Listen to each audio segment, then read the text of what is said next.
Today I'm going to be trying to install this output shaft holder from PAX Racing for the PW50. And that's going to go in here somewhere. So we're going to have to take the shaft out. Rear wheel is going to need to come back. We're going to need to unbolt the lower shock mounts. I'm just trying to think. We're going to have to disconnect the rear brake line. We're going to have to take the swing arm and the exhaust off and all that too, damn it. All right, start with the rear brake cable, crack that loose. Then I had to take this bolt out, take the brake lever off. I'm gonna start taking the exhaust off. I'm gonna start with these two header bolts. Now we're gonna grab this bolt. And next it'll be this bolt, and then we'll be able to take the exhaust off. I thought we'd be able to get the swing arm out without taking off the muffler, but it looks like I'm gonna need to take it off so I can take off the axle nut and get, I was just trying to save some time, but it ended up taking more time. And since I already took the rear brake off, I can't hold the tire. I'm just going to use my impact. I was tightening it for a second. Now you should be able to get your swing arm off. I guess I'll just put it there. Then your rear wheel will come. And now with the wheel off, I am hoping that we can just take these three bolts off and get right to it. All right, so the shaft just slid off, and I'm gonna start looking at it and see if I can figure out what I need to do here. All right, I finally figured out how to get this seal off. It sits in there like that. I just got a really small flathead, get up in there and under it, and then pop it out.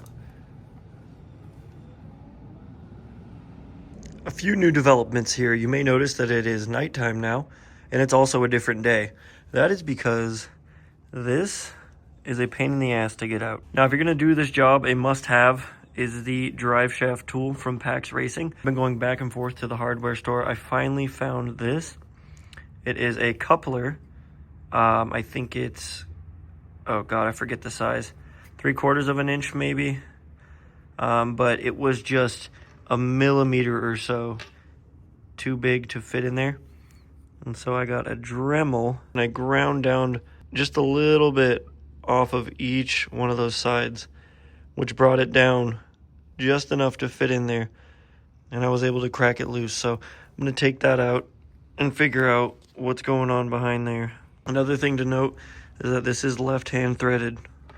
So righty loosey, lefty tighty. Then when you slide out the output shaft, you're met with this. I'm going to try to figure out what I'm supposed to do with this. Give me just a minute. All right, so you're going to have your shaft with the bearing, and then you're going to take the new bearing from PAX. Going to put it down this way, and then you're going to get it all the way down to there. Give me 1 sec. I might need 2 hands for that. All right, we got it all the way down as far as it'll go. And you're going to take your cylindrical boy here.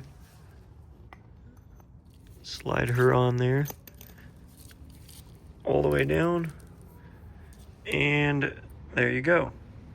As far as I know, that's how it's supposed to go. And you're just gonna slide the whole shaft back in there. It's definitely spinning a lot easier than it was. And then we're gonna put the seal back on. So that's just gonna replace this OEM piece. This piece does not have a bearing.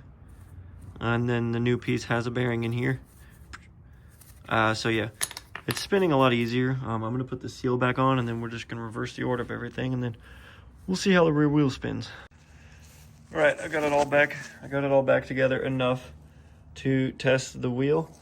Now, I wish I would have gotten it before, but before I would have to push hard and it would just stop right away. And now I barely have to put any force into it. It'll roll on its own for a little bit. It's a lot better than it was. Another thing I'd like to mention really quick is that there's a bearing right up against that mushroom gear, and it'll move itself back a little bit. And when that happens, the gear goes too far forward and it makes too much contact with the other gear that's already inside your motor. I don't know what it's called, but that's why you can hear that gear right there, and that's causing a little bit more resistance too. So I got to get that sorted out, and it should free up even more drag on the rear wheel. But I mean, that part made a pretty big difference. I was never able to roll the rear wheel this easily. All in all, I'd say it was worth it. I'm gonna have my boy ride it this weekend and we'll see how big of a difference it makes.